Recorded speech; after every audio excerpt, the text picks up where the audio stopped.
ఏమిటిదే? రోజా darling, ఇంకా చూపుల దగ్గరే ఉన్నావా? చా చా చా చా చా చా. ఏమీ బాగోలేదు. కమాన్ వదలండి. భార్గవ, ఇదే పని నేను చేశానని కోపంతో నా చెంప పగలగొట్టారా? నేనలా మీ మీద చేయి చేసుకోలేను. అందుకే నేను మీకు నమస్కారం చేస్తున్నాను. మీరు వెళ్ళిపోండి.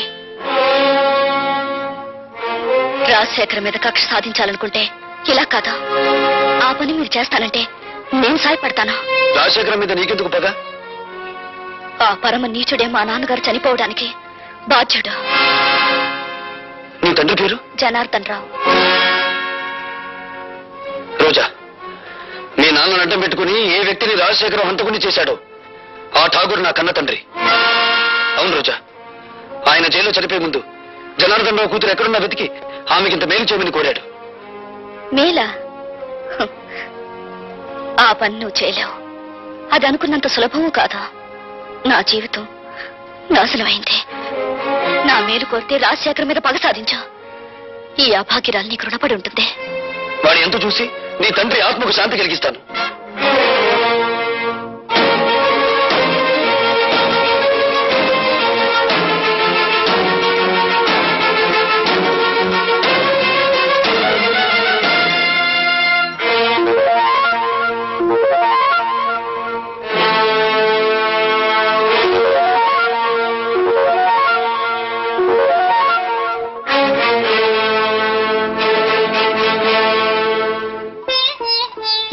మగవాళ్లే గాని ఆడవాళ్లు రారే. ఇంతకీ ఎవరు మీరు? నీలా తీగిన గాలిపటాన్ని కాదు, నీలా ఇంగిలి విస్తరాకుని కాదు. ఉపమానాలు విసురుతున్నారు. మీరు రచయిత్రా? నేనెవరైతే నేనులే. నువ్వేం చేయకూడదో చెప్పిపోవడానికి వచ్చాను. నాకు శాసించడమే అలవాటు గాని శిరసా వహించడం అనేది చేత కాదు. ఆ పొగరే నీ కళ్ళు నీ నెత్తి మీదకి వచ్చేలా చేసింది. నెత్తి మీద మా కళ్ళు లేకపోతే ఆకలి పెంచుకుంటూ వచ్చే రసికులందరూ మా కాళ్ళు పట్టుకోరుగా. నువ్వు ఆడదానివా, ఆడించేదానివా? ఆటలు ఆడిస్తాను, రాగాలు తీయిస్తాను, నవ్వులు నవ్విస్తాను. ఏడవకుండా ఇతరుల్ని ఏడిపించగలవు కూడా. అవునా? నువ్వు ఒట్టి రచయిత్రవే అనుకున్నాను. శూర్పణఖలా ఉన్నావే. కాదు, రాముణ్ణి ప్రేమతో కోరుకుంటున్న సీతను నేను, కామంతో దోచుకోవాలనుకుంటున్న శూర్పణఖవి నువ్వు. నా మీదంత నింద వేస్తున్నావే. నీకేం ద్రోహం చేశాను? ప్రేమ పెళ్లి అనే పదాలకు అర్థం తెలుసుకుంటే నువ్వు నాకేం ద్రోహం చేశావో నీకే తెలుస్తుంది. ప్రేమ ప్రేమ అనే పదానికి అన్నప్రాసన రోజునే నీళ్లు వదులుకున్నాను. పెళ్లి అనే మాటకి అక్షరాభ్యాసం నాడే అర్థం మర్చిపోయాను. శీలాన్ని సమర్థబంతిలోనే చుట్టి వీధిలోకి విసిరిపారేశాను. అవేమీ ఇక్కడ దొరకవు. సుఖం భోగం అనే రెండు మాత్రమే ఇక్కడ దొరుకుతాయి. మీ చేతుల్లో చిక్కుకున్న విలాస పురుషుల భార్యల కన్యలు దొరకవా ఇక్కడ? మీరు భార్గవ భార్య? ఆ అదృష్టానికి నువ్వే దూరం చేస్తున్నావు. చూడండి, భార్యకు భర్త మీదే అధికారం ఉంటుంది, కానీ విలయానికి ఊళ్ళో వాళ్ళందరి భర్తల మీద అధికారం ఉంటుంది. షడప్! కోపం దేనికి? ఇంకా పెళ్ళవకుండానే ఆయన మీద నువ్వు అధికారం చేయాలనుకుంటే నా పక్కదాకా వచ్చాడే, మరి నేనెంత అధికారం చెలాయించాలి? విలయానికి ప్రేమ విలువ తెలీదు. గుప్పెడు మల్లెపూలతో, అప్పు తెచ్చుకున్న నవ్వులతో, దాచిపెట్టుకున్న వయసుతో మగవాణ్ణి సొంతం చేసుకోవాలని చూస్తారే గాని గుప్పెడు మనసుతో కాదు. ఆ మనసు నాకుంది. ప్రేమించిన వాడు దూరం అయినప్పుడు ఆ మనసు పడే తపన, ఆవేశాన్ని ఈ ప్రపంచంలో ఏ శక్తి ఏమి చేయలేదు. నువ్వెంత అమ్ముడు పోయే ఆడదానివి. భగవంతుడా, జైల్లో రాక్షసు లాంటి మనుషుల మధ్య బ్రతికొచ్చిన మా అన్నయ్య మానవత్వాన్ని మర్చిపోయేలా ఉన్నాడు. మళ్ళీ మంచి మనిషి కావాలని దీవించు స్వామి.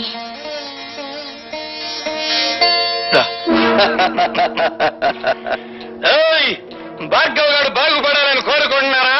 ఆయన మేం బాగు చేస్తాం. ఏడున్నాడో కొంచెం వివరంగా చెప్పండి. ఎవరు మీరు? ఖాళీగా ఉన్నప్పుడు కళ్ళు, రెచ్చిపోయినప్పుడు రక్తం తాగేవాళ్ళం. అంతేకాదు, శీలాలు దయటం మా హాబీ. ఒళ్ళగా ఉంది. చూడు, భార్గవ్ ఎక్కడున్నాడో చెబితే నష్టపోయేది మీరేనా చోటలా? సవట్లంటున్నాడు అన్నాడా? బ్యాటరీ మంచి పవర్ లో ఉన్నట్టుంది. కొడుకుని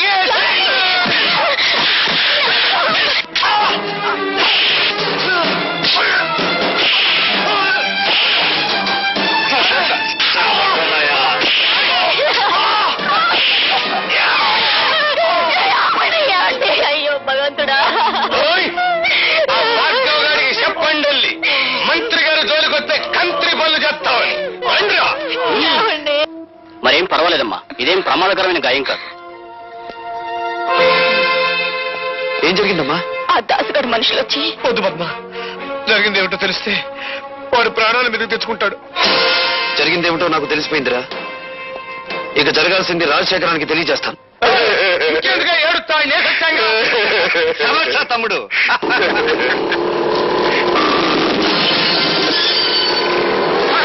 వాడు పోట్లకి ఎత్తాక బుసలు కొట్టుకుంటూ వచ్చేస్తాడు.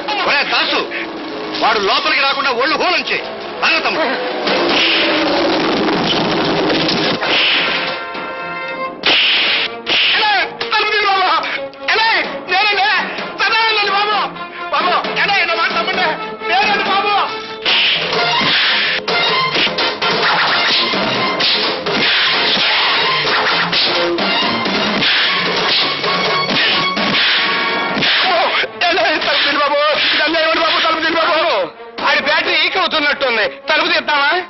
తలుపు తీస్తే అనవసరంగా భార్గవ్ గారిని మనం చంపాల్సి వస్తుంది. శవ రాజకీయమా?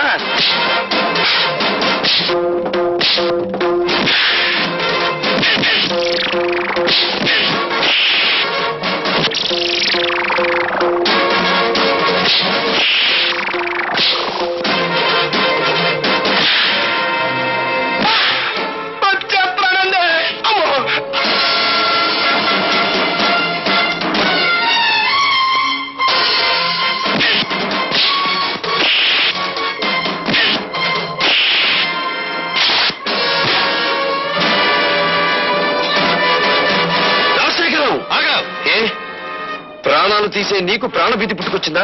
తుపాకీ చేత పట్టావు. ఇది ప్రాణభీతి కాదు, ప్రాణాలను తీసే రాజనీతి. నా ప్రాణాలు తీయడానికి నీ దమ్ములు, నీ ఇన్నపెట్టిలో ఉన్న సొమ్ములు చాలవురా. నా తల్లి శ్మశానంలో పిడికెడు బూడిదగా మారడానికి కారణం నువ్వు. నా తండ్రి నా కళ్ళ ముందే రక్తపు మడుగులో కళ్ళు మూయడానికి కారణం నువ్వు. నాకు మిగిలిన ఒక్కగాను ఒక ఆత్మీయుడు శంకరం. అతన్ని కూడా మీరు చంపాలని చూస్తే ఈ భార్గవ రాముడు కాక తప్పదురా అని ఒక్కరోజుతో నేను చంపను రాజశేఖరం. నీ పాపాలు వెలుగులోకి తెచ్చి... అదంతా తేలికనుకున్నావా? ఎస్, జలగంగ పథకంలో ఇంజనీర్ ని చంపి మీరు డబ్బు కాజేసిన ఫైళ్లు, ప్రజా వైద్యశాల పెడతానని చెప్పి ప్రైవేట్ హాస్పిటల్ గా మార్చుకున్న ఫైళ్లు, బట్టబయలు చేసి నిన్ను వీధుల్లో కీడుస్తాను. ఆ ఫైల్ ఉన్నాయో మన నాకేంకా చెప్పాలా, నువ్వెవరు తెలుసుకుంటా? సాక్ష్యాలు సంపాదించి తీరతాను. నీ ప్రాణాలు అంతరిక్షంలోకి పంపించి తీరతాను. అన్ను తమ్ముడు, ఆ భార్గవ్ గారి చేతికి సాక్ష్యాలు దక్కడానికి వీల్లేదు. సదానందంతో చెప్పి గొడవల్లో ఉన్న ఇనుము సిమెంట్ ఊరు దాటించు. ఎలా సాధిస్తాడో నేను చూస్తాను.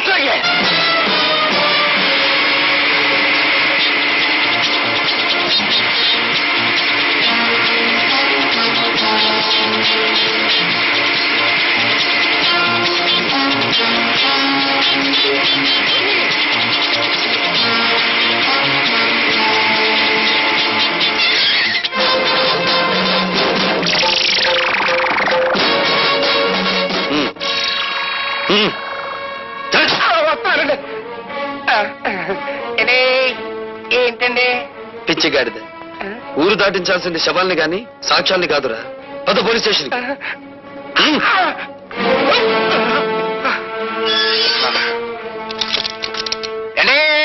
ఇదేం బాగాలేదండి. నోర్మై, నన్ను సెల్లో మూసేసి నోరు మూయమంటారేంటండి?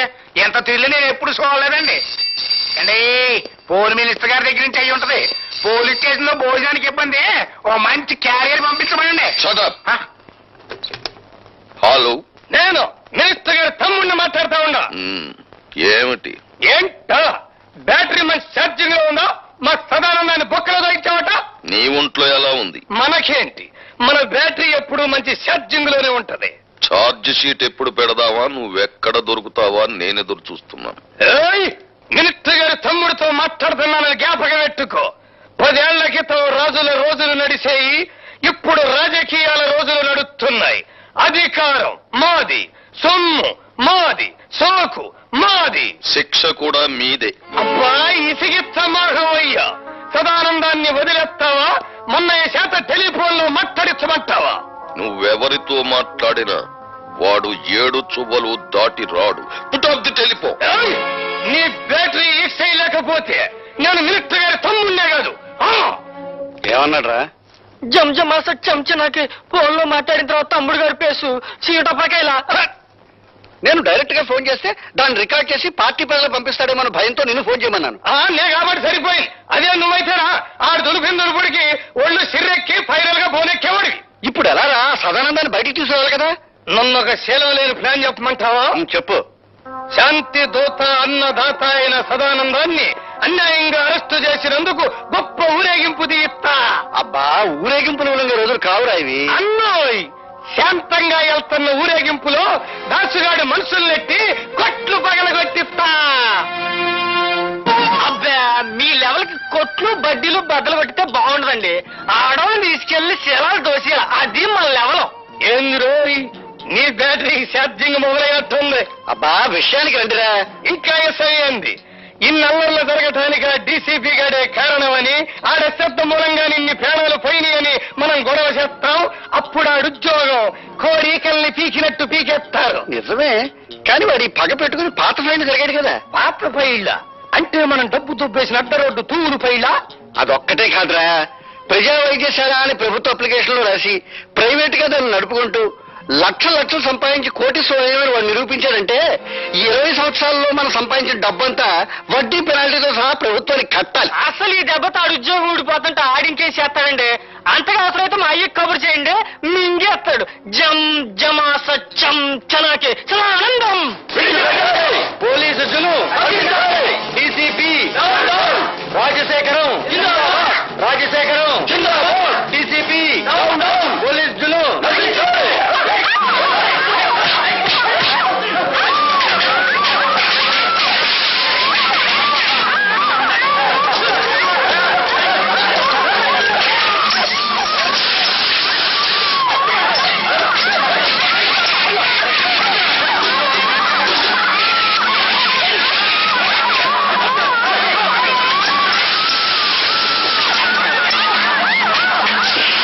చెప్పమంటే ఏం చెప్పను.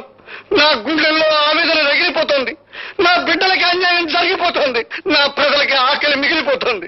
ఊరుకోవడం ఇప్పుడే అడిగితే ఏం లాభం? పోయిన శీలాలు ప్రాణాలు తిరిగి వస్తాయా? ఇదిగోండి దీనికంతటికి కారణం ఆ డీసీపీ గారే. వాళ్ళకంటే స్వచ్ఛమైన మా సదానందాన్ని మూసేశాడు. అది గట్టిగా రాయండి. అక్కడికి నేను చెప్పాను, అయ్యా ప్రతాపరావు గారు, సదానందం అంటే పేద ప్రజలకు ప్రాణం, తిరగబడితే అతనికి ప్రాణాలు ఇస్తారో తీస్తారో తెలీదు అని. ఇంతకీ నిర్ణయం ఏమిటండి? ఆ డీసీపీని డిస్మిస్ చేయకపోతే నేను నా మంత్రి పదవికి రాజీనామా చేస్తాను. ఏమిటి మీ సమాధానం? కాల్చి చంపుతున్న వాళ్లే కన్నీళ్లు పెడుతుంటే సమాధానం ఏం చెప్పాలి సార్? రాజశేఖరం గారు రాజీనామా చేస్తారట. రాజకీయ నాయకులు అలా బెదిరిస్తారే తప్ప రాజీనామా చెయ్యరు సార్. మిస్టర్ ప్రతాపరావు, వాళ్ళ స్వవిషయాలు మాట్లాడే హక్కు మనకు లేదు. వెంటనే సదానందాన్ని వదిలిపెట్టండి. గొలుసులు కట్టిన కుక్కలను వదిలిపెట్టొచ్చు గాని బోనుల్లో బంధించిన పులులను వదిలిపెట్టకూడదు sir. I don't want any argument. Do as I say. Certainly I will obey your orders. కానీ 24 గంటల్లోగా సదానందాన్ని, అతని వెనకాల ఉండి అల్లర్లు సృష్టిస్తున్న ఆ పెద్ద మనుషులిద్దరిని అరెస్ట్ చేస్తాను. Or else I will resign. అది అమ్ము నన్నేం చేయకు, అసలే పచ్చాకండి. లుచ్చలాగా వాక్కు. చెప్పేది విను. ఇదిగో ఈ క్యాసెట్ తీసుకెళ్లి ఆ రాజశేఖరానికి ఇవ్వు.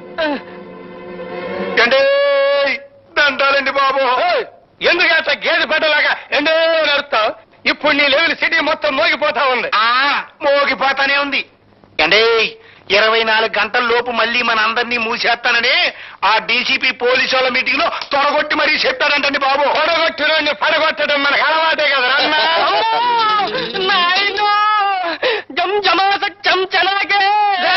ఎరుగుతలకు ఎసై చెప్పండి బాబు. ఈడిట ఏడిచాడంటే నట్టింటో గుడ్ల కోపు కూసినట్టే, ఎవడి ప్రాణాల్లో నెట్ట నిలువునా లేచిపోయినట్టే. అమ్మో తిరిగి అయిపోకవయ్యా, వాళ్ళు జిల్లు మంటుందే. అబ్బా విషయం ఏమిటో చెప్పరా, అసలే మన రోజులు బాగలేవు. ఆ భార్గవ్ గారు నన్ను బచ్చా ఆడుకున్నట్టు ఆడుకుని ఈ క్యాసెట్ మీకు చూపించమన్నాయండి.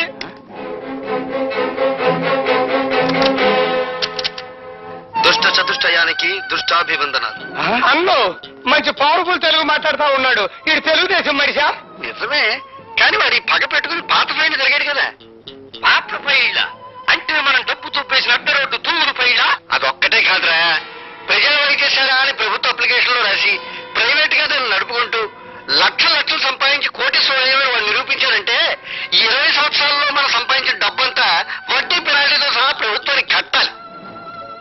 చూశారుగా, డీసీపీ ప్రతాపరావు మిమ్మల్ని పట్టుకోవడానికి 24 గంటలు టైం అడిగారు. కానీ నేను 12 గంటలు మాత్రమే మీకు టైం ఇస్తున్నాను. మీకు మీరుగా మీ నేరాలన్నీ అంగీకరించకపోతే ఈ క్యాసెట్ పోలీస్ స్టేషన్ లో ఉంటుంది. జాగ్రత్త. ఏంద్రన్నత దిగాలు పడిపోయావా? రాజకీయం అంటే దూరం అని నీకు తెలుసు కదా. ఏమండి రాజశేఖరం గారు, మీరు మన పార్టీ సిద్ధాంతాలకు వ్యతిరేకంగా స్వార్థంతో హత్యా రాజకీయం